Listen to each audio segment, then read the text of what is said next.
Assalamualaikum warahmatullahi wabarakatuh. Bismillahirrahmanirrahim. Alhamdulillahi rabbil alamin. Wa bihi nasta'inu ala umuri dunya waddin. Wassalatu wassalamu ala asyrafil anbiya'i wal mursalin Sayyidina Muhammadin wa ala alihi wa ashabihi ajma'in. Wala hawla wala quwwata illa billahil aliyyil azim. Allahumma inna nas'aluka al-huda wat-tuqa wal-afafa wal-ghina. Amin ya rabbal alamin. Para jamaah rahiman wa rahimakumullah, bersyukurlah kita kepada Allah Azza wa Jalla, di mana Allah memberikan kita nikmat taufik sehingga kita berkesempatan dan berkekuatan untuk terus mentadabburi Al-Qur'an, di mana Allah mencela orang yang tidak mentadabburi Al-Qur'an.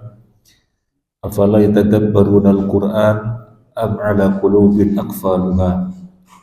Apakah mereka tidak mentadabburi Al-Qur'an ataukah di dalam hatinya ada tutup? Karena di dalam hatinya ada tutup, maka tidak berkemampuan untuk mentadabburi Al-Qur'an.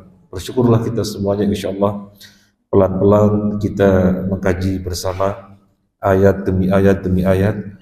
Sekarang sudah sampai surat Yunus ayat 93. Malam ini kita akan melanjutkan memulai 94. A'udzu billahi minasyaitonir rajim. Fa in kunta fi syakkin mimma anzalna ilaika fas'alil ladzina yaqra'una al-kitaba min qablik.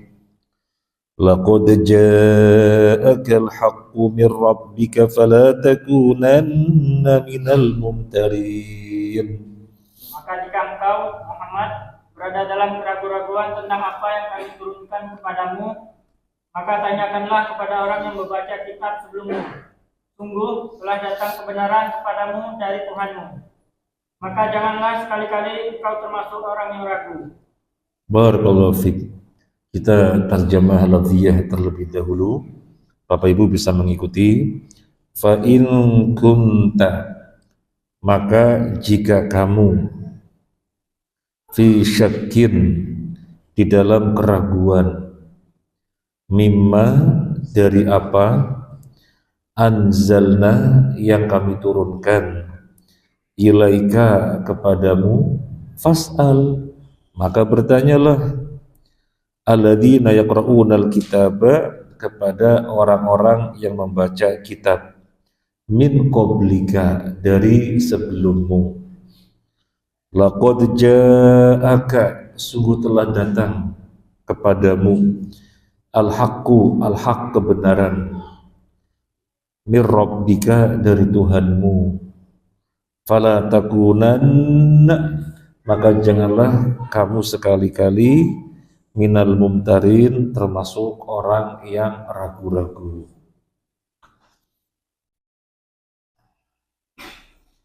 Apakah berarti Nabi Sallallahu Alaihi Wasallam meragukan Al-Quran yang Allah turunkan pada beliau? Apakah berarti Nabi tidak mengimani terhadap Al-Quran yang Allah turunkan kepada beliau? Sehingga di sini Allah berfirman, jika kamu dalam keraguan terhadap apa yang aku turunkan kepadamu, coba tanya orang-orang membaca kitab sebelummu, orang-orang ahli kitab Yahudi dan Nasrani. Coba tanyakan kepada mereka. Apa berarti Nabi keadaannya demikian, meragukan Al-Quran, tidak percaya kepada Al-Quran? Tentunya tidak mungkin. Nabi tidak mengimani Al-Quran. Tidak mungkin Nabi ragu-ragu terhadap ayat-ayat yang Allah turunkan kepada beliau berangsur-angsur. Tidak mungkin. Terus makna ayat ini apa? Kan begitu. Terus makna ayat ini apa?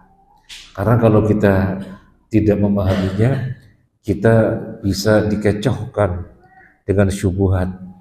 Seperti orang Syiah ketika membawakan ayat, ya ayyuhar rasulu balligh ma unzila ilaika min rabbik wa illam taf'al fama ballaghta risalatah. Wahai Rasul, sampaikanlah apa yang telah diturunkan kepadamu. Kalau kamu tidak menyampaikan, kalau kamu tidak melakukannya, maka berarti kamu tidak menyampaikan risalah. Kata orang Syiah, tuh lihat Nabi ditegur. Soalnya gak menyampaikan risalah. Soalnya ada risalah yang disembunyikan, makanya ditegur. Risalah yang disembunyikan adalah mestinya Nabi harus menyampaikan kepada umatnya bahwa khalifah penggantinya adalah Ali. Soalnya Nabi nggak menyampaikan, makanya ditegur. Tidak ada makna Nabi menyembunyikan risalah yang akhirnya Allah menegur. Tidak ada makna. Maknanya apa? Maksudnya bagaimana? Ini kaidah penting sekali, harus diketahui di dalam memahami Al-Quran. Harus dicatat kalau perlu. Di dalam Al-Quran, untuk menginformasikan bahwasanya perkara ini adalah perkara yang sangat penting, maka sering sekali Nabi Sallallahu Alaihi Wasallam dijadikan sebagai khitab, dijadikan sebagai yang diajak bicara, sebagai khitab. Perkara risalah adalah perkara yang harus disampaikan. Bagaimana mungkin beliau diangkat oleh Allah dengan tujuan untuk menyampaikan risalah Allah, untuk menyampaikan syarat-syarat Allah kepada manusia, sementara dia menyembunyikannya? Tidak mungkin, pasti disampaikan. Maka perkara ini adalah perkara yang sangat penting sekali. Perkara-perkara yang penting di dalam agama sering sekali Nabi Sallallahu Alaihi Wasallam dijadikan sebagai khitab. Contoh yang lainnya, lain asyrakta la yahbatanna 'amaluka wa la takunanna minal khasirin. Sungguh jika kamu berbuat kesyirikan, niscaya amalanmu berguguran dan kamu termasuk orang yang rugi. Apa dipahami, oh Nabi berbuat kesyirikan atau berpotensi berbuat kesyirikan, makanya ditegur. Lain asyrakta la yahbatanna 'amaluka. Kalau kamu berbuat kesyirikan, maka berguguran amalan-amalanmu. Apa demikian? Enggak ada makna demikian. Enggak mungkin Nabi berpotensi untuk berbuat kesyirikan, tidak mungkin. Apalagi berbuat syirik, tidak mungkin. Terus memahaminya gimana? Tadi, seperti tadi memahaminya. Perkara yang sangat penting di dalam agama, sering sekali beliau dijadikan sebagai khitab. Oh, berarti ini pentingnya perkara, sehingga Nabi dijadikan sebagai khitab. Yang sesungguhnya dijadikan sasaran, yang sesungguhnya Allah maksudkan adalah umatnya. Nah, kita coba bacakan dari tafsir Al-Wasit, surat Yunus ayat 94 ini. Falaisal murad min hadhil ayah thubutu syakki li Rasul sallallahu alaihi wasallam.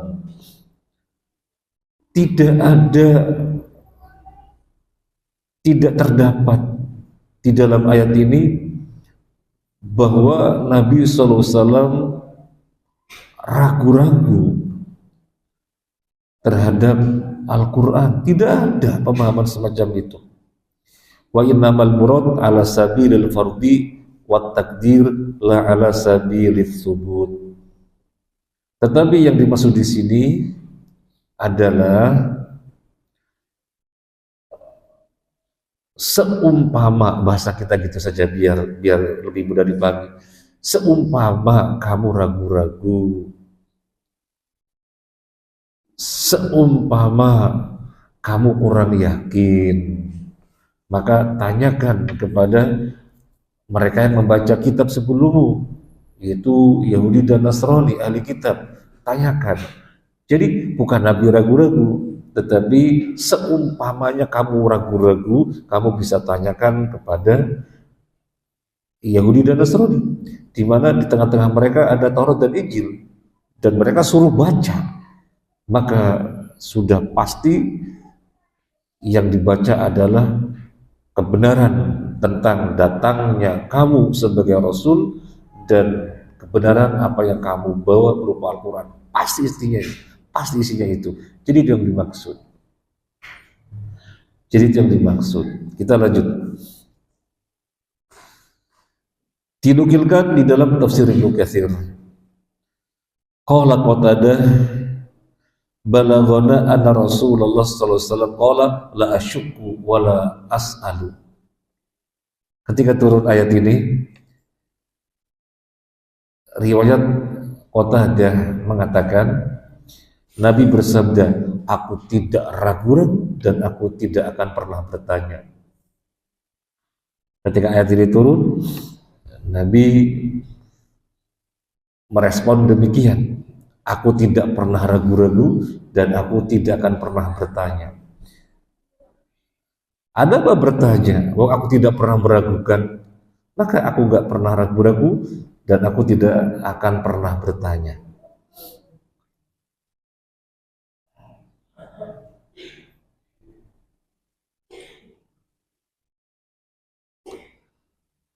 Misalnya, ini untuk memudahkan pemahaman.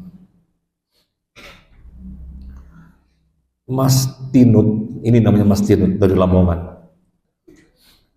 Misalnya Mas Tinut tahu persis bahwasanya ini namanya Masjid Thaibah, sekali-kali nggak pernah ragu-ragu dan sekali-kali tidak pernah mempertanyakan ini Masjid Thaibah.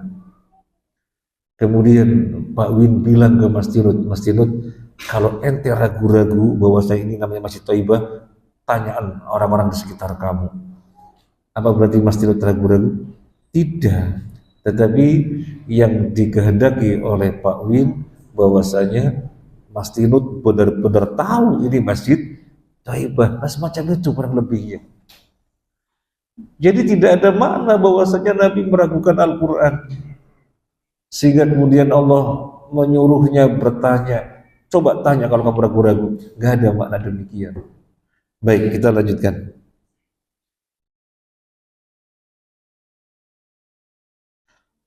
Qala Ibnu Abbas wa Sa'id bin Jubair wal Hasan al-Basri wa hadha fihi tathbitun lil ummah wa ilamun lahum bi anna sifata nabiyihim sallallahu alaihi wasallam mawjudatun fil kutubi al-muqaddimati allati bi aidi ahlil kitab. Ayat ini sebagai penegasan, sebagai maklumat kepada manusia bahwasanya sifat Nabi Sallallahu Alaihi Wasallam itu ada di dalam kitab-kitab yang diturunkan sebelumnya. Di sana dengan gamblang disebutkan sifat-sifat Nabi Sallallahu Alaihi Wasallam dalam kitab Taurat, dalam kitab Injil dan yang lainnya ada di sana. Allah sebutkan di dalam ayat tentang hal ini bahwasanya di dalam Taurat ada, di dalam Injil ada, dan kitab-kitab sebelumnya disebutkan tentang sifat beliau. Alladzina yattabi'una ar-rasulan nabiyyal ummiyal ladzi yajidunahu maktuban 'indahum fit Taurati wal Injil. Orang-orang yang mengikuti Rasul, dia seorang nabi, dia seorang ummi yang mereka menjumpainya tertulis ada di hadapan mereka sendiri, yaitu tercantum di dalam Taurat dan Injil. Maka Ibnu Abbas, Sa'id bin Jubair dan Al-Hasan al-Basri menyatakan demikian. Ayat ini adalah bentuk penegasan, bentuk maklumat kepada manusia tentang sifat Nabi telah ada, telah disebutkan di dalam kitab-kitab sebelum mereka. Pada pertemuan yang lalu kita sampaikan tentang perjalanan Salman Al-Farisi. Dari mana Salman Al-Farisi tahu ada seorang nabi terakhir dengan ciri-ciri tidak makan zakat dan dengan ciri-ciri di bagian belakang, pundak bagian belakang ada tanda kenabian. Dari mana Salman Al-Farisi tahu sehingga kemudian melakukan perjalanan sedemikian rupa dari Persia sampai ke Madinah? Dari pendeta Nasrani. Kita menyebutnya pendeta rahib. Dalam istilah kita ulama. Dari ulama Nasrani. Dari mana ulama Nasrani tahu? Dari Injil. Wahai Salman, sekarang sudah saatnya diutusnya Nabi yang terakhir. Namanya ini, ciri-cirinya demikian. Dia berada di daerah yang ciri-cirinya banyak pohon kormanya. Tamuilah dia. Makanya Salman dalam perjalanan panjang yang sampai dijadikan budak. Padahal bukan budak. Yang akhirnya sampai kepada Nabi SAW dan langsung beriman. Dari mana? Dari mana pendeta Nasrani tahu? Dari Injil. Nah, maka sekali lagi Ibnu Abbas, Sa'id bin Jubair dan Hasan al-Basri menyatakan ayat ini adalah penegasan tentang sifat beliau yang telah diketahui secara gamblang oleh orang-orang sebelum diutusnya beliau, karena ada dalam kitab-kitab samawi yang sebelumnya. Dan di dalam Al-Quran yang kita baca, Allah menginformasikan, ya'rifunahu kama ya'rifuna abna'ahum. Mereka orang-orang Yahudi mengenali Nabi sebagaimana mengenali anak-anaknya sendiri. Dan pertanyaan Allah kepada Nabi semacam ini, atau statement Allah kepada Nabi semacam ini, apakah kamu ragu-ragu? Jika kamu ragu-ragu kepada apa yang kuturunkan padamu, coba tanya orang-orang yang membaca kitab sebelummu. Ini persis sebagaimana pertanyaan Allah kepada Nabi Isa alaihissalatu wassalam.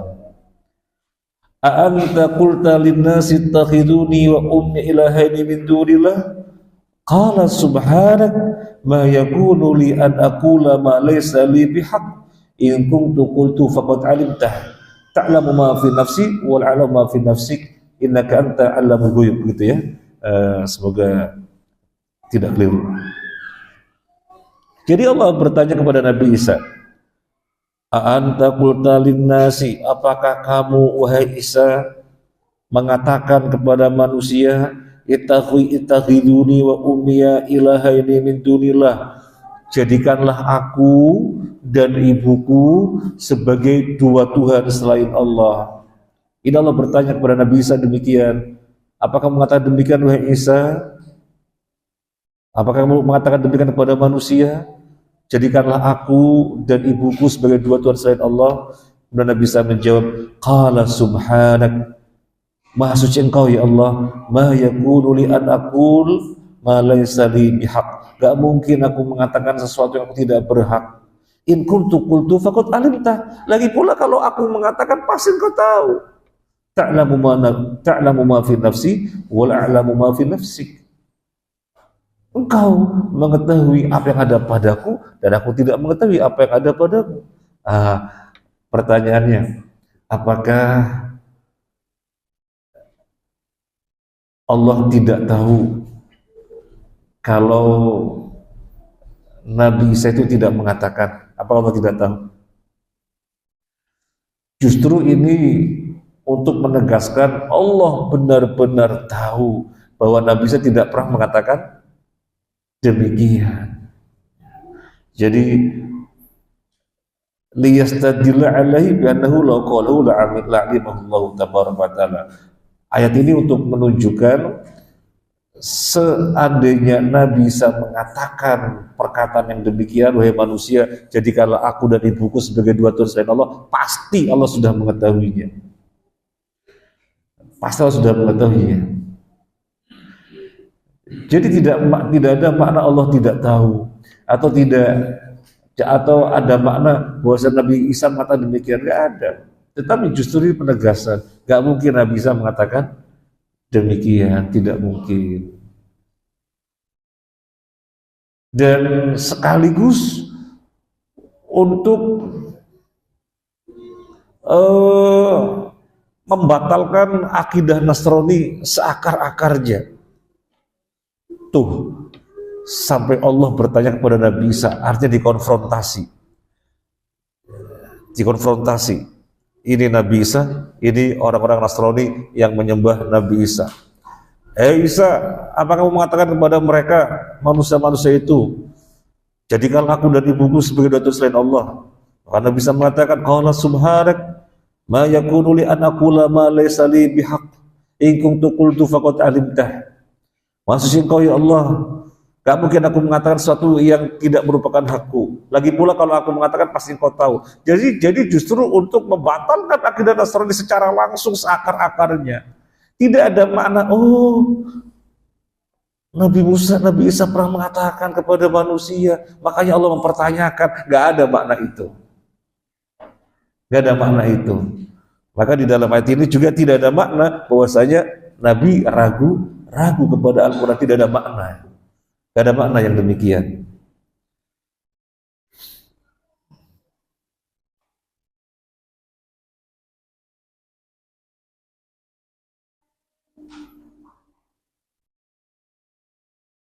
Kemudian ada penjelasan yang bagus sekali kita bacakan tentang ayat ini.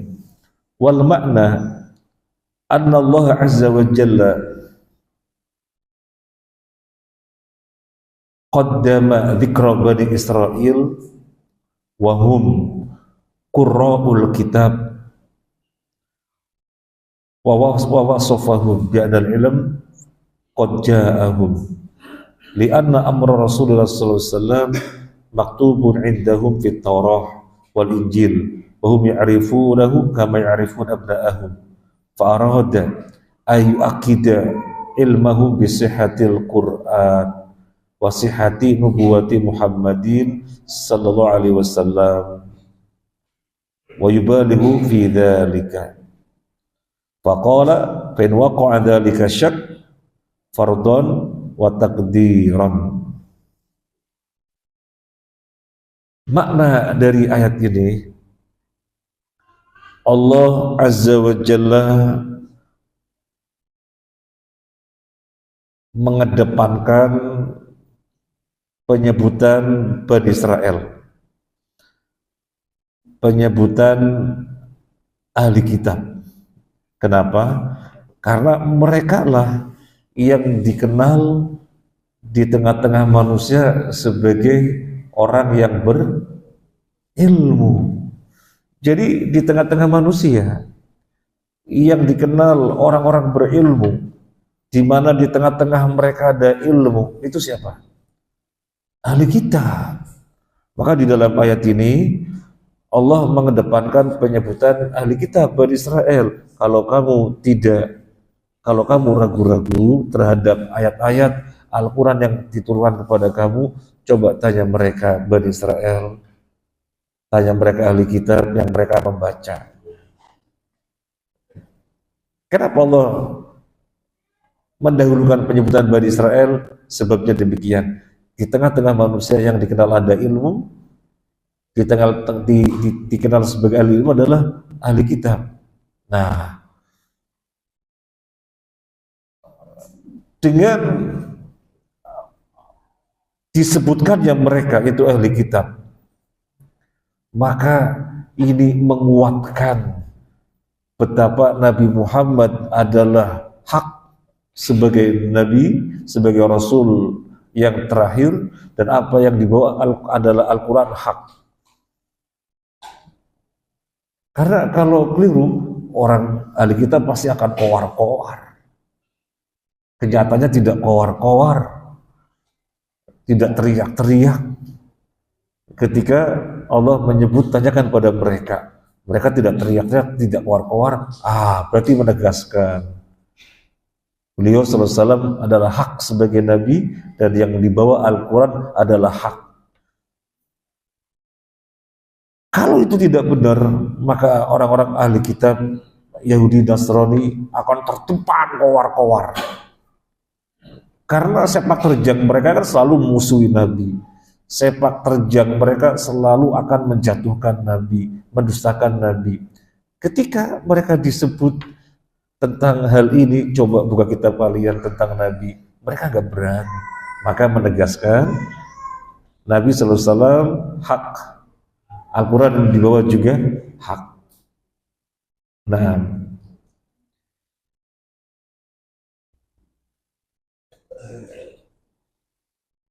kemudian kelanjutan ayat ini, laqad ja'akal haqqu mir rabbika. Sungguh telah datang kepadamu al-haq dari Tuhanmu. Gak bantah kan? Ahli kitab gak bantah. Karena kebenaran tentang kamu, kebenaran tentang apa yang kamu bawa yaitu Al-Quran telah termaktub, telah tercatat sebelum kamu diutus. Orang-orang sebelum kamu, ahli kitab, dan mereka sebelum kamu, bahkan nabi-nabi yang sebelumnya sudah mengetahui. Jadi ini benar-benar hak yang datang kepadamu. Fala takunanna minal mumtarin. Maka jangan sekali-kali kamu termasuk orang yang ragu. Ini juga jangan dipahami secara keliru. Tuh, Nabi diperingatkan oleh Allah, kamu jangan sekali-kali termasuk orang yang ragu. Soalnya Nabi meragukan sih, soalnya Nabi ragu-ragu sih. Gak ada makna itu. Kembali kepada yang tadi kita sampaikan di awal. Perkara yang sangat penting, sering sekali beliau sallallahu alaihi wasallam menjadikan sebagai khitab, di mana sesungguhnya sasaran utamanya adalah umatnya. Sasaran utamanya adalah umatnya. Kemudian di sini ada kalimat yang ingin kita tegaskan karena faedahnya besar sekali, yaitu laqad ja'akal haqqu mir rabbika. Al-haqqu mir rabbika. Ini yang akan kita tegaskan. Al-haqqu kebenaran itu mir rabbika dari Tuhan. Kebenaran itu dari Tuhan. Kebenaran itu apa? Kebenaran perkara yang hakiki dari Allah Azza wa Jalla.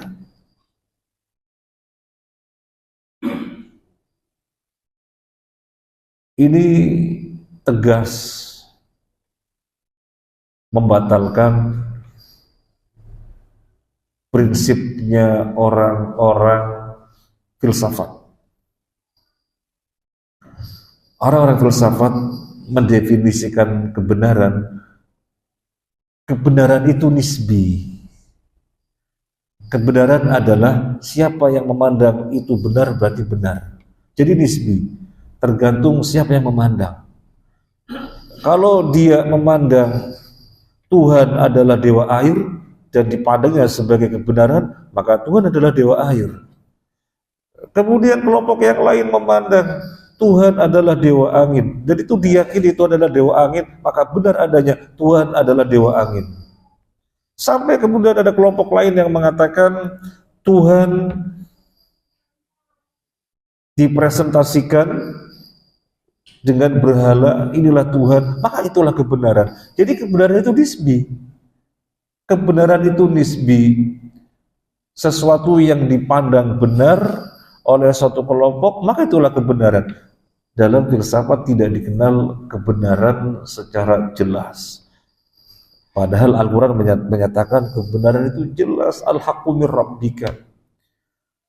Maka ucapan siapapun yang menyelisih Al-Quran batal. Al-Quran telah dijelaskan oleh Nabi sallallahu alaihi wasallam. Maka ucapan siapapun yang menyelisihi Rasul sallallahu alaihi wasallam maka batal. Karena kebenaran itu hakiki, bukan perkara nisbi. Bisa dilihat para jamaah, bisa dilihat. Yang mengikuti berita-berita biasanya mengetahui.